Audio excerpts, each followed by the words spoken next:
Méditons la parole de Dieu. Nous lisons dans le livre de l'Exode, au chapitre 16, les versets 22 et 23. Il est écrit, « Le 6e jour, ils ramassèrent une quantité double de nourriture, 2 omers pour chacun. Tous les principaux de l'assemblée vinrent le rapporter à Moïse. Et Moïse leur dit, « C'est ce que l'Éternel a ordonné. Demain est le jour du repos, le sabbat consacré à l'Éternel.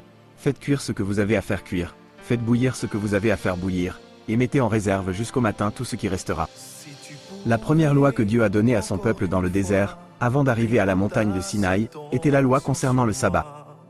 Avec la mentalité égyptienne qui était dans leur tête, se reposer le 7e jour sans sortir, sans cuisiner, juste être propre et rester à la maison, était presque inadmissible pour les enfants d'Israël dans le désert. Dieu voulait leur enseigner le repos, et aussi leur faire comprendre la notion de l'économie, amasser pour utiliser plus tard. Bien-aimés, dans le Seigneur, il y a un temps où Dieu donne la provision. Il y a aussi un temps où Dieu ne donne plus de provision parce qu'il nous aurait déjà donné la possibilité d'amasser et de faire des réserves. Voilà pourquoi nous devons être sages et apprendre à économiser quand nous en avons l'occasion. Cela nous montre aussi que nous n'avons pas de repos parce que nous refusons de mettre en réserve, c'est-à-dire d'économiser. Si Dieu a fait en sorte que, le 6e jour, les enfants d'Israël puissent prendre le double du quota journalier, c'est qu'un 6e jour se présentera dans notre vie où nous devrons apprendre à économiser le surplus.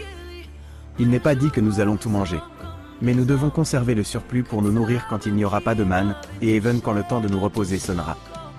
Prie avec moi, Seigneur Jésus, que la capacité d'économiser pour avoir la facilité de me reposer et pour préparer ma retraite soit une réalité dans ma vie. Amen.